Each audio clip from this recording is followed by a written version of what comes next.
Respected teachers and my dear fellows, Assalamu alaikum. My name is Javeria Aslam and I'm from 12th green. Today, I'm here to give you a presentation based on coronavirus, its structure, causes, symptoms, and treatment. So coming to what coronavirus actually is.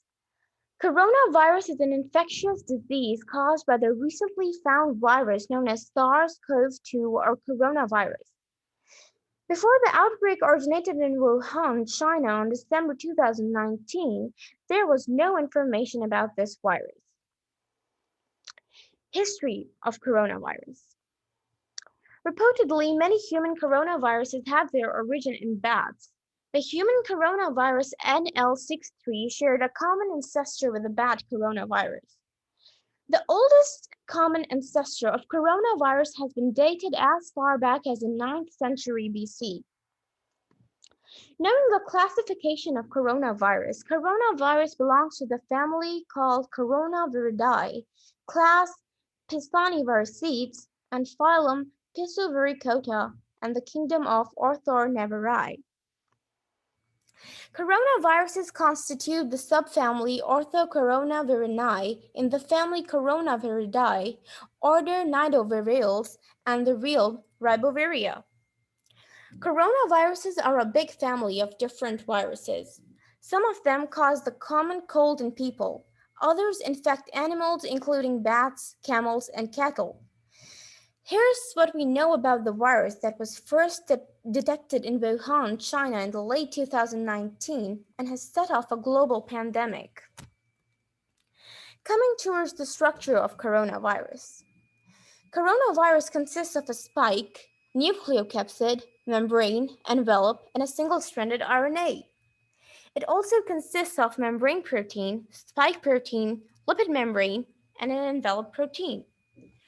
Coronaviruses are enveloped viruses with a positive sense single-stranded RNA genome and a nucleocapsid of helical symmetry. The genome size of coronaviruses ranges from approximately 26 to 32 kilobases, one of the largest among RNA viruses. They have characteristic club-shaped spikes that project from their surface, which in electron micrographs create an image reminiscent of the solar corona, from which their name derives. Where did coronavirus actually come from? There are many sources from where it might come from, but experts say SARS-CoV-2 originated in bats. That's also how the coronavirus is behind Middle East respiratory syndrome and severe acute respiratory syndrome got started. SARS-CoV-2 made the jump to humans at one of the Wuhan's open-air wet markets. Some wet markets sold wild or banned species like cobras, wild bears, and raccoon dogs. Crowded conditions can let viruses from different animals swap genes.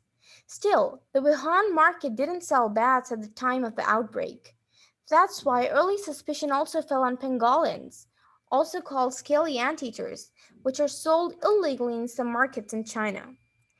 Some coronaviruses that infect pangolins are similar to SARS-CoV-2. As SARS-CoV-2 spread both inside and outside China, it infected people who have had no direct contact with animals. That meant the virus is transmitted from one human to another. So, it can be said that the basic origin of coronavirus was China, and now it's spreading all around the globe, meaning that people are unwittingly catching and passing on the coronavirus. This growing worldwide transmission is what is now a pandemic. Moving forward to the symptoms of coronavirus.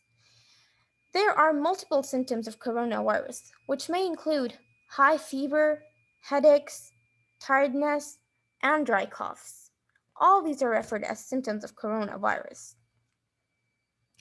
According to the infographics, the symptoms can further be elaborated as the body feels completely tired without energy.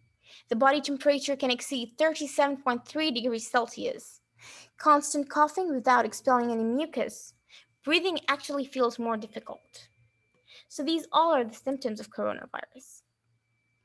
Moving towards the treatment of coronavirus.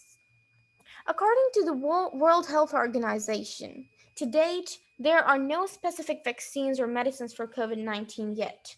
Treatments are under investigation and will be tested through clinical trials. But the most important thing, which one must not forget, is that antibiotic therapy is completely ineffective in the treatment of COVID-19. However, the treatment of coronavirus depends upon the severity of the case. If you have mild symptoms and are otherwise healthy, home treatment will help. And home treatment includes self isolation, drinking plenty of fluids, hot drinks, and taking steam, eating nutritious food, staying in a separate room from other family members, and using a dedicated bathroom if possible, making contact with loved ones through phone or internet. But if the case is really severe, seeking medical care is essential. In most severe cases, the use of oxygen masks and ventilators is also required. Dr. Tedros Adhanom Ghebreyesus, who is the Director General of the World Health Organization, says, "We cannot say this loudly enough, or clearly enough, or often enough. All countries can still change the course of this pandemic." The preventions and precautionary measures of COVID-19 are important, and some of the key points are washing hands, sneezing with a covered mouth, and keeping social distancing. Clean your hands often. Use soap and water or an alcohol-based hand rub. Don't touch your eyes, nose, or mouth. Maintain a safe distance from anyone who is coughing or sneezing. Cover your nose and mouth with your bent elbow or a tissue when you cough or sneeze. Stay home if you feel unwell. If you have a fever, cough, and difficulty breathing, seek medical attention immediately. Social distancing is must. The most important preventive measure, which no one should ever forget, is wearing a mask. Wearing a mask wherever you go is really essential, whether it's a university, a college, or a school, or a park. You have to wear a mask. And this is not just for your own safety, but for others' safety as well. Knowing more information about the transmission of this disease can spread from person to person through small droplets from the nose or mouth when the infected person coughs or exhales. These small droplets land on surfaces, which means any person that touches these surfaces and then their eyes, nose, or mouth can become infected. Another factor which should never be forgotten is a symptomatic person. Asymptomatic people are those which might not show severe symptoms of the disease, but are still highly infectious. Many people infected similarly with COVID-19 show mild symptoms, especially during the first stages of the disease. Thus, you can still catch the disease from an infected person who only has a mere cough and does not feel ill. In this case, social distancing can help. The good news is, about 80% of people recover from this disease without needing special treatment. However, the mortality rate of coronavirus is different in different age groups of people. In the people aged between 1 to 49 years, the mortality rate is relatively less.